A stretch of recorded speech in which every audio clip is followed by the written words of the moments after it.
Summer வந்தாச்சு. What's your plan for this holiday? எங்க கிட்ட விட்டுருங்க, நாங்க பாத்துக்கிறோம். VGT Holidays. GT Holidays, South India's #1 travel brand. Delivering smiles all around the professional careers.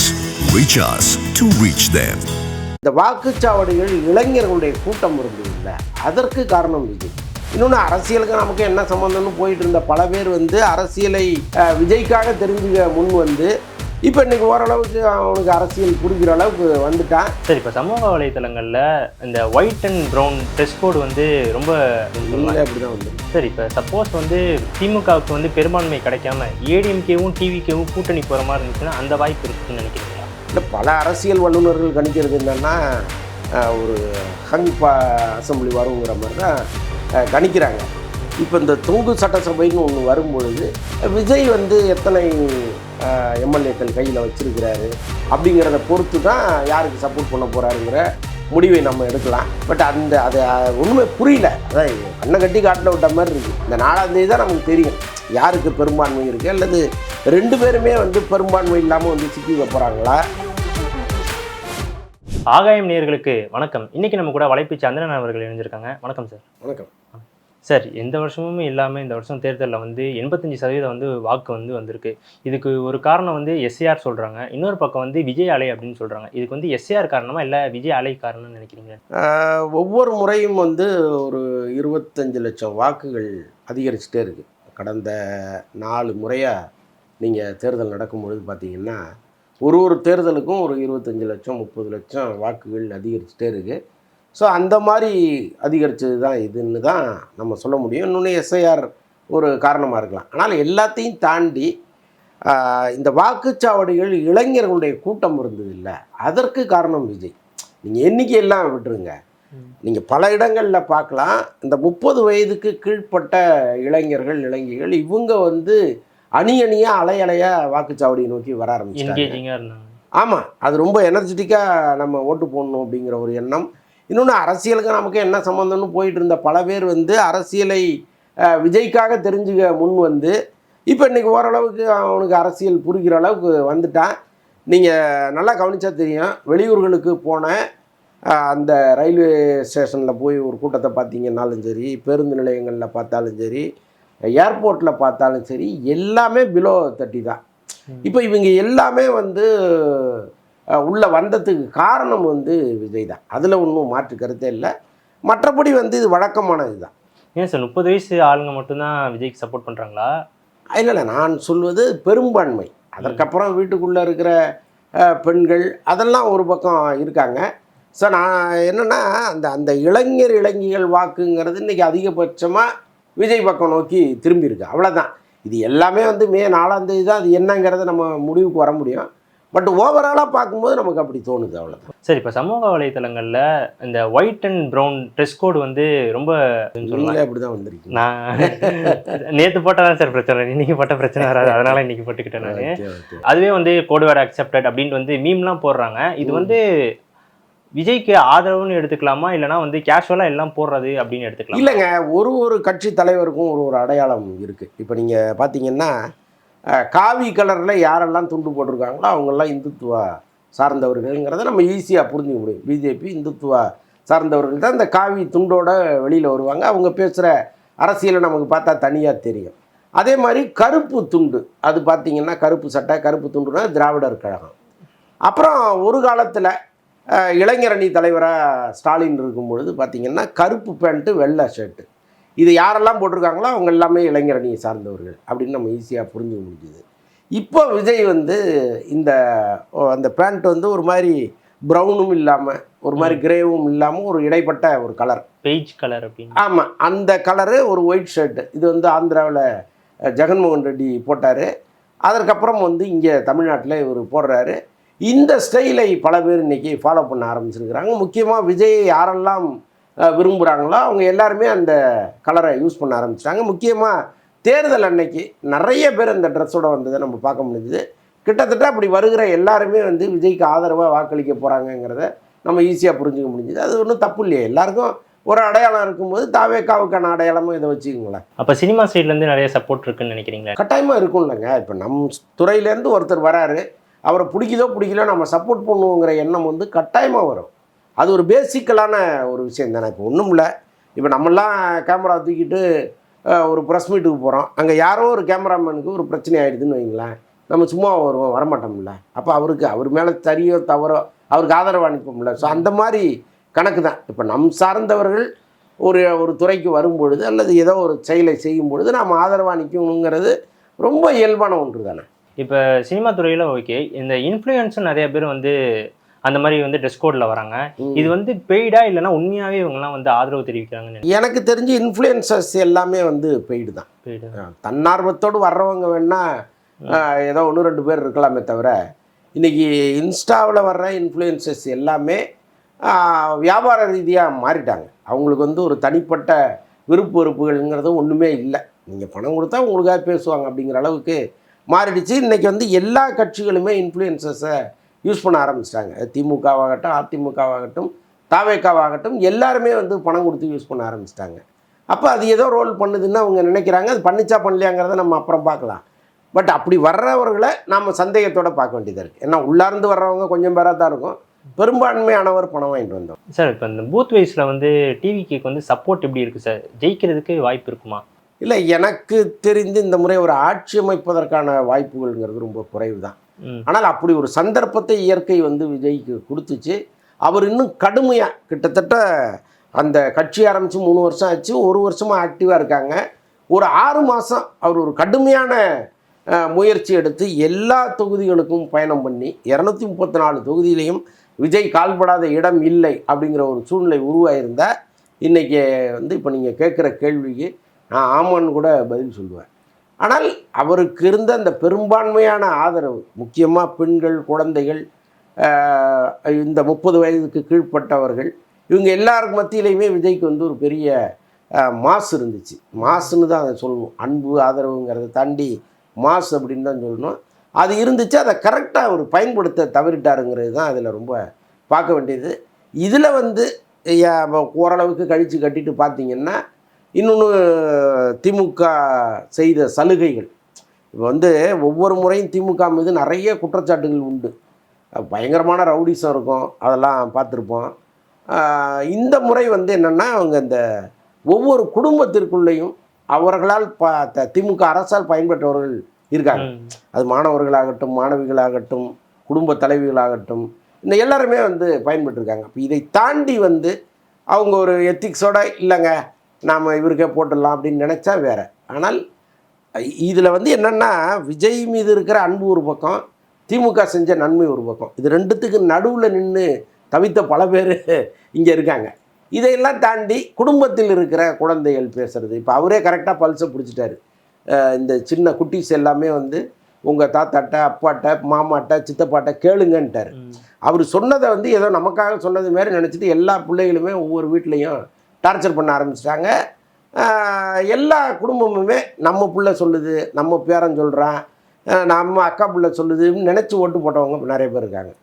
அப்போ இந்த தேர்தலை பொறுத்தளவுக்கு ஒரு வெறுப்பு அரசியல் இல்லை. திமுக மீது ஒரு வெறுப்பு அரசியல் இல்லை. அதே மாதிரி விஜய் மீது வந்து ஒரு வெறுப்பை இவங்க கக்குனால் கூட அதை தாண்டி இது நம்ம வீட்டு பிள்ளைங்கிற ஒரு உணர்வும் எல்லாருக்கும் இருக்குது. இந்த இழுபறி தான் என்னவாக போகுதுன்னு தெரியல. சரி, இப்போ சப்போஸ் வந்து திமுகவுக்கு வந்து பெரும்பான்மை கிடைக்காம ஏடிஎம்கேவும் டிவிகேவும் கூட்டணி போகிற மாதிரி இருந்துச்சுன்னா அந்த வாய்ப்பு இருக்குன்னு நினைக்கிறீங்களா? இல்லை, பல அரசியல் வல்லுநர்கள் கணிக்கிறது என்னென்னா, ஒரு அசம்பிளி வருங்கிற மாதிரி தான் கணிக்கிறாங்க. இப்போ இந்த தொங்கு சட்டசபைன்னு ஒன்று வரும்பொழுது விஜய் வந்து எத்தனை எம்எல்ஏக்கள் கையில் வச்சுருக்கிறாரு அப்படிங்கிறத பொறுத்து தான் யாருக்கு சப்போர்ட் பண்ண போகிறாருங்கிற முடிவை நம்ம எடுக்கலாம். பட் அதை ஒன்றுமே புரியல. அதான் கண்ணை கட்டி காட்டில் விட்ட மாதிரி இருக்குது. இந்த 4ஆம் தேதி தான் நமக்கு தெரியும் யாருக்கு பெரும்பான்மை இருக்குது, அல்லது 2 பேருமே வந்து பெரும்பான்மை இல்லாமல் வந்து சிக்கிக்க போகிறாங்களா, விஜயினுடைய ஆதரவு இல்லாமல் இங்கே ஆட்சி அமைக்க முடியாதா அப்படிங்கிறது எல்லாமே 4ஆம் தேதி தான் நமக்கு தெரியும். அப்போ வெயிட் பண்ணி பார்ப்போம். ஒருவேளை அப்படி ஒரு சுச்சுவேஷன் அமைஞ்சிருச்சுன்னு வைங்க, அதுக்கப்புறம் ஒரு 10 நாள் வந்து தமிழ்நாடே திக்கு திக்கு திக்கு திக்குன்னு இருக்கும். வெறும் பரபரப்பாக இருக்கும். சார் இதில் முக்கியமாக பார்த்தீங்கன்னா வந்துட்டு விஜய் வந்து இளைஞர்கள் ஓட்டை தான் வந்து பிரிக்கிறாரு. இதனால பெருசாக பாதிக்கப்படுறது வந்து நாம் தமிழர் கட்சி தான். அவங்களுக்கு ஏதாச்சும் ஜெயிக்கிறதுக்கு வாய்ப்பு இருக்குன்னு நினைக்கிறீங்களா? அவங்க எப்பவுமே ஜெயிச்சது கிடையாது. அவங்க ஜெயிப்பதற்காக அரசியலும் இல்லை, ஒரு 8% ஓட்டு வந்து வாங்கி வச்சிருந்தாங்க. யாரால வந்துச்சு? அது விஜய் ரசிகர்களால் வந்துச்சு, அவரால்லாம் வரல. சீமானோ அல்லது அவர் சார்ந்தவர்களோ பேசின பேச்செல்லாம் கேட்டெல்லாம் வரல. அவருக்கு ஒரு 3% 4% இருந்தது. மிச்சத்தை விஜய் ரசிகர்கள் வந்து போட்டு நிரப்புனாங்க. அவங்களையே இவங்க வந்து பயங்கரமாக தாறுமாறாக திட்ட ஆரம்பிச்சோன்னே நாம் இது வரைக்கும் பண்ண பாவத்துக்கு ஒரே பிரயாசத்தை நாம் திருப்பி அடிக்கிறது தான் பல பேர் அடிக்க ஆரம்பிச்சிட்டாங்க. நீங்கள் சோஷியல் மீடியாவிலலாம் போய் பார்த்தீங்கன்னா தெரியும். சீமானை வந்து மதிச்சிட்டு இருந்த பல பேர் சீமானுக்கு எதிரெல்லாம் கருத்துக்கள் போட ஆரம்பிச்சிட்டாங்க. அவர் ஒரு எந்த கருத்து போட்டாலும் கீழே போய் கமெண்ட்டை படிச்சிங்கன்னா ஒரு 400 கமெண்ட் வருதுன்னா 399 அவர் திட்டி தான் வருது. அப்போ தேவையில்லாத தேன்கூட்டில் கை வச்ச மாதிரி இவங்க போய் விஜய் மேலே கை வச்சுட்டாங்க. இவங்க நோக்கம் என்ன? திமுகவை எதிர்ப்பது தான் அவங்களுடைய நோக்கமாக இருந்துச்சு. இன்னொன்று வந்து அவங்களுடைய தலைவராக கருதப்பட்ட ஒருத்தர் சாவுக்கு காரணமே அன்னைக்கு ஆட்சியில் இருந்த திமுக தானே அவங்க தொடர்ந்து சொல்லிகிட்டு இருந்தாங்க. காங்கிரஸும் திமுகவும் சேர்ந்து தான் அப்படி ஒரு இழிவான வேலையை பார்த்தாங்க. எங்கள் இனத்தையே வேறு இருந்தது இவங்க 2 பேரும் தான் பண்ணிகிட்டு இருந்த விமர்சனம் பண்ணிகிட்டு இருந்தவங்க அதை விட்டுட்டு இன்றைக்கி வந்து விஜயை அடிக்க வேண்டிய அவசியம் என்ன இருக்குது? நேற்று வந்த பிள்ளை அது இல்லையா? இன்னும் நடைபழகவே இல்லை அவரை போய் நீங்கள் கத்தியும் கம்பையும் எடுத்து அடிக்க ஆரம்பிச்சிங்கன்னா இங்கே எதிர்க்க வேண்டிய ஆள் உங்கள் பாயிண்ட் ஆஃப் வியூவில் வேறு ஆள் தானே. அப்போ எல்லாருக்குமே தெரியுது ஏதோ ஒரு சமரசமாக அவங்களுக்குள்ளே நடந்து போச்சு அப்படிங்கிறது தெரியுது. அதை வந்து தேர்தலில் காமிப்பாங்கல்ல. அதனால் இந்த முறை வந்து அவங்க ரொம்ப ஒரு 3-4% தாண்டதே பெரிய விஷயம். சார் நீங்கள் சொல்கிற மாதிரி ஒரு வேளை வந்து என்டிக்கு வந்து 3-4% வந்துச்சுன்னா அந்த கட்சி நிலைக்கும்னு நினைக்கிறீங்களா? சீமானை பொறுத்தளவுக்கு அவர் அந்த சதவீத கணக்கெல்லாம் அவர்கிட்ட கிடையாது. எப்போவுமே அவர் ஒரு போராளியாக இருந்தவர். அவர் தொடர்ந்து 1% வாங்கினா கூட அவர் போராடுவார். அது வந்து நம்ம அவ்வளோ அண்டர் எஸ்டிமேட் அவங்கள பண்ண முடியாது. வழக்கம் போல் அவங்க போராடிட்டு இருப்பாங்க. இன்னொரு 500 வருஷம் ஆனாலும் அவங்க போராடிட்டே இருப்பாங்க, அவ்வளோதான். கிளம்பாக்கம் பஸ் ஸ்டாண்டில் நடந்த ஒரு பஸ்ஸு கிடைக்காம நிறைய பேர் வந்து திண்டாடினாங்க. இதனால வந்து நிறைய பேர் வந்து ஓட்டு போட முடியாமல் கஷ்டப்பட்டாங்க. இதுக்கும் வந்து அரசியல் காரணம் அப்படின்னு சொல்கிறாங்க. அரசு தானங்க காரணமாக இருக்க முடியும். இப்போ மக்கள் போக்குவரத்துக்கு பஸ்ஸை ரெடி பண்ணி கொடுக்க வேண்டியது அரசின் கடமை. அவங்களுக்கு ஃப்ரீக்வெண்ட்டாக இல்லைங்கும்போது அவங்க அரசின் மீது தானே குற்றம் சொல்லுவாங்க. இப்போ நல்லா யோசிச்சு பாருங்கள்.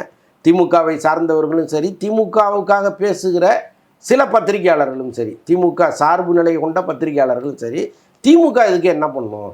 எல்லாருக்கும் தான் பஸ் விட்டோம், எல்லாரும் தான் ஊருக்கு போனாங்க. இவங்கெல்லாம் சொல்கிறதெல்லாம் அபாண்ட பழின்னு பேசிகிட்டு இருக்காங்க. பொதுமக்கள் குற்றம் சாட்டுறாங்க. இது யாரோ ஒருத்தன் தாவேக்கா துண்டை போட்டுக்கிட்டோ அல்லது தாவேக்கா அடையாளத்தோடய அங்கே வந்து எவனும் பேசலை. பெண்களும் குழந்தைகளும் தாய்மார்களும் வயதானவர்களும் பேசுகிறத நம்ம பார்க்குறோம். நாங்கள் பல மணி நேரமாக அங்கே நின்றுட்டு இருக்கோம், 2 மணி நேரமாக நின்றுட்டு இருக்கோம், பஸ் வரலன்னு கதறதை நம்ம பார்க்குறோம். அப்போ இல்லாத ஒன்றை எதுக்கு அவங்க பில்டப் பண்ணி சொல்லணும்? அவங்க எந்த கட்சினே யாருக்குமே தெரியாது, எந்த அடையாளமும் இல்லாதவர்கள் சொல்கிறாங்க. அப்போ அதை நீங்கள் நம்பித்தானே ஆகணும். நிறைய கிளாம்பாக்கத்துலேருந்து ஏகப்பட்ட வீடியோக்கள் வந்துச்சுருங்க. அன்றைக்கி பார்த்தா தெரியும். ஆயிரக்கணக்கானவர்கள் தவிச்சு நின்னதை நம்ம பார்த்தோம். அப்போ அதற்கான இவங்க சொன்னாங்க இத்தனை 1000 பஸ்ஸை விட்டுருக்கோம், மக்கள் வந்து ரொம்ப ஈஸியாக போகிறதுக்காக செஞ்சுருக்கோம்லாம் சொன்னாங்க. பட் இல்லைங்கிறது தான் உண்மையாக இருக்குது. சார் இப்போ முக்கியமாக பார்த்தீங்கன்னா வந்து நிறைய நடிகர்கள் வந்து விஜய்க்கு ஆதரவு தெரிவிக்கிற மாதிரி வந்து போஸ்ட் போட்டாங்க. முக்கியமாக வந்து நம்ம நடிகர் சிபிராஜ் அவர்களும் போட்டிருந்தாரு. இதனால் வந்து அவங்களோட சினிமா கரியரை பாதிக்காதா? சிபிராஜ் வந்து அவர் அதையெல்லாம் தாண்டி தான் அதை செய்கிறார். இன்னொன்று வந்து சிபிராஜை எதிர்க்கிற அளவுக்கு சிபிராஜ் ஒன்றும் பெரிய இடத்துல இல்லை இன்னைக்கு. இப்போ அவருடைய படம் ஒன்று ஒரு 200 கோடியில் இங்கே எடுக்கப்பட்டு ரிலீஸுக்கு ரெடியாக இருக்குதுன்னு வைங்களேன். சிபிராஜ் பேசினார்னா அந்த படத்துக்கு பாதிப்பு வரும்னா அவரை அந்த தயாரிப்பு நிறுவனமே பேசாதீங்கன்னுவாங்க. பட் இன்றைக்கி அப்படி எந்த ரெஸ்ட்ரிக்ஷனும் அவருக்கு இல்லை. அவரும் வந்து ஒரு வளர்ந்து வர்ற நடிகராக இருக்கார். நாளைக்கு நிச்சயமாக ஒரு பெரிய இடத்துக்கு வருவார். நம்ம அப்படிலாம் அவர் வந்து ஒரு அண்டர் எஸ்டிமேட்லாம் நான் சொல்லலை. நான் சொல்வது என்னென்னா இன்றைக்கி அவருடைய நிலைமை என்னங்கிறது தான் நம்ம பார்க்க வேண்டியதாக இருக்குது. அதை தாண்டிய ஒரு அன்பு அவர் வச்சுருக்கிறார் விஜய் மேலே. அது காரணம் என்னென்னா இங்கே வந்து சில பெரிய நடிகர்கள், இப்போ விஜய் மாதிரின்னே சொல்லுவோம், ஏன்னா இப்போ இதில் நம்ம வேறு யாரையும் சொல்ல வேண்டியதில்லை. இப்போ அவ்வளோ பெரிய ஸ்டேட்டஸில் இருக்கிற ஒரு நடிகர் வந்து நம்மோடு எப்படி பழகிறாருங்கிறத பொறுத்து தான் இந்த அன்பு வெளிப்படும். இப்போ சிபிராஜோ அல்லது சிபிராஜை விட அந்த சாந்தனு மாதிரி ஜீவா மாதிரி இருக்கிற நடிகர்களோடு விஜய் வந்து நல்ல நட்பு வச்சுருக்காரு. இப்போ ஒரு மாலை நேரத்தில் யாரோடைய ஒரு அரட்டை அடிக்கணும்னு தோணுச்சுன்னா இவங்களுக்கு தான் அவர் ஃபோன் பண்ணுவார். ஒரு அஜித்துக்கோ ஒரு சிவகார்த்திகேயனுக்கோ ஃபோன் பண்ணி வாங்க பேசலாம்லாம் அவர் கூப்பிட்டதே கிடையாது. அவருக்கு தெரியும் ரொம்ப நம்ம விட ரொம்ப கீழே இருக்கிறவங்க, நம்ம மீது அன்பு வச்சுருக்கிறவங்க, உள்ளபடியே அன்பு வச்சுருக்கிறவங்களோட தான் நம்ம டைம் ஸ்பெண்ட் பண்ணணும்னு அவங்கள கூப்பிட்டு அவங்களோட ரொம்ப நேரம் அவர் ஸ்பெண்ட் பண்ணுவார். ஸோ அந்த அன்பின் அடிப்படையில் தான் சிபிராஜ் எல்லாம் பேசுகிறார். சார் இதுக்கு ஒரு கட்டம் மேலே போயிட்டு நடிகர் ஜெய் அவர்கள் வந்து பிரச்சாரமே பண்ணிக்கிட்டு இருந்தாரு. இது எப்படி சார் அவர் அடுத்த அரசியலுக்கு தான் நகர போறாரா? இல்லைங்க, இங்கே விஜய் அரசியலுக்கு வந்துட்டாரு, அவருக்கு இவ்வளோ பெரிய செல்வாக்கு இருக்குங்கிறதுனால ஜெய் மாதிரி உள்ளவர்கள்லாம் அரசியலுக்கு வந்து அவ்வளோ பெரிய கூட்டத்தை சேர்த்துட முடியும்லாம் நினைக்க மாட்டாங்க. இன்னொன்று அவருக்கு அரசியலுக்கு வரணுங்கிற எண்ணம் இருந்தால் ஏற்கனவே தாவேக்காவலை சேர்ந்து எங்கேயோ ஒரு சீட்டு வாங்கியிருக்கலாம் ஸ்ரீநாத். பட் அந்த எண்ணம் அவருக்கு இல்லை. அவர் என்னென்னா நாம் விஜய்க்கு சப்போர்ட் பண்ணணும், ஏன்னா நம்ம துறையிலேருந்து ஒருத்தர் வந்திருக்கிறாரு, நம்மளால் முடிஞ்ச அளவுக்கு பண்ணுவோம்னு நினச்சி பண்ணுறாரு. பட் அவர் உதயநிதியை எதிர்த்து பேச வேண்டிய அவசியம் இல்லை. அதுக்கு வேறு ஏதாவது காரணம் இருக்கலாம், அது நமக்கு தெரியல. நடிகர் விஷால் வந்து விஜய் போன மாதிரியே சைக்கிளில் போய் ஓட்டு போடுறாரு. அவர் வழக்கம் பண்ணுவார். அடுத்து அவர் எலெக்ஷனில் இது பண்ணுற மாதிரியா சார்? அவருக்கு அந்த எண்ணம் இருக்குது, அவருக்கு அரசியலுக்கு வர எண்ணம் இருக்குது. அது எப்போ வருவார்னு நமக்கு தெரியாது. பட் அவர் வந்து அதனுடைய செயல்பாடுகள் எல்லாமே அப்படி தான் இருக்குது. இன்னொன்று, அவர் சினிமாவை பொறுத்தளவுக்கு நடிகர் சங்கத்தில் வந்து ஒரு முக்கியமான பொறுப்பில் இருக்கார், தயாரிப்பாளர் சங்கத்தில் ஒரு பொறுப்பில் இருந்தார். அந்த பொறுப்புகளில் சும்மா அப்படியே திண்ணை தேய்ச்சிட்டு இல்லாமல், டேபிளை தொடச்சிட்டு இல்லாமல் ரொம்ப முழுமூச்சாக வேலை செய்கிற ஒருத்தர் அவர். அங்கே என்ன பிரச்சனை வந்தாலும் நான் ஃபேஸ் பண்ணுறேன்னு வந்து நிற்கக்கூடிய தைரியசாலி அவர். ஸோ அவருக்கு ஒரு அரசியலுக்கு வரும்பொழுது அவருக்கு அது இன்னும் கை கொடுக்கும். இப்போ சினிமாவில் ஒரு பொறுப்பை வகிச்சுட்டு நீங்கள் அங்கே வரும்பொழுது அந்த தலைமை பண்புங்கிறது அரசியலில் ஒர்க் அவுட் ஆகும். பட் அவருக்கு வந்து விஜய் மாதிரி செல்வாக்கு இல்லை, விஜய் மாதிரியோ அஜித் மாதிரியோ பெரிய செல்வாக்கு இல்லை. இப்போ அவர் அரசியலுக்கு வர்றாருன்னா அது ஒன்றும் பெரிய விளைவு இங்கே ஏற்படுத்திட போகிறதில்ல. அவர் ஒரு லெட்டர்பேர்டு கட்சியை இயங்க போகிறாரு. ஆனால் ஏதாவது ஒரு கட்சியில் இணைந்தாருன்னு வைங்களேன், அதற்கான வேல்யூ கட்டாயமாக அவருக்கு இருக்கும்.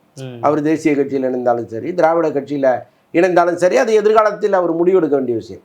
பட் அரசியலுக்கு வருவதற்கு தகுதியான நபரானா கட்டாயமாக தகுதியான நபர் தான் சார். முக்கியமாக பார்த்தீங்கன்னா வந்து நடிகர் அஜித் வந்து போகிறப்ப வந்து மாற்றம் வந்து தேவையில்லை அப்படின்னு சொல்லி நெட்டிசன்கள்லாம் வந்து சோஷியல் மீடியாவில் சொல்லிக்கிட்டு இருந்தாங்க.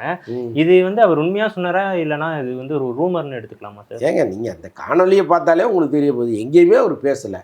அவர் பாட்ட வர்றாரு, இவங்க பண்ணுற அட்ராசிட்டி தாங்க முடியாமல் எரிச்சலாகி எல்லாரையும் வீடியோ எடுத்துகிட்டு போயிட்டார். அவர் அந்த வீடியோ எடுக்கிறத இந்த எரிச்சலின் வெளிப்பாடு தான். அவர் ரொம்ப ஆர்வமாக பாருங்கள், என்ன சூழ்ந்துட்டு எவ்வளோ பேர் நிற்கிறாங்கலாம் எடுக்கலை. ஏன் இப்படி சாவடிக்கிறீங்கன்னு தான் அவர் எடுக்கிறாரு. முகம் சரியில்லை, முகமே அவரோட கடுகடுன்னு தான் அவர் போகிறாரு. யார்கிட்டையுமே அவர் பேசலையே.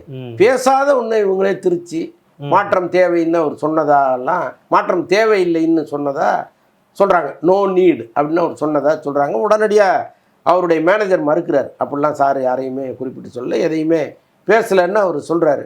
அதற்கப்புறமும் அது சர்க்குலேட் ஆகிட்டே இருந்துச்சு. என்ன காரணம்னா, விஜய்க்கு எதிரான அஜித் ரசிகர்களுடைய வாக்கை நம் பக்கம் திருப்புவதற்கான ஒரு டூல் ஒன்று கிடச்சிருச்சு அப்படிங்கிறது தான். இந்த மாதிரி இல்லாத ஒன்று நீங்கள் இருக்கிறதா சொல்லிகிட்டு இருந்தீங்கன்னா அடுத்த முறை அஜித் ஓட்டு போடவே வரமாட்டார். அது வந்து அவருக்கு எந்த நஷ்டமும் கிடையாது. ஆனால் யாரோ ஒருத்தருக்கு ஒரு ஓட்டு போட தானே போகிறாரு, அது இல்லாமல் போகும், அவ்வளோதான். சரி சார், உங்கள் நேரத்துக்கும் கருத்துக்கும் ரொம்ப நன்றி சார். நன்றி.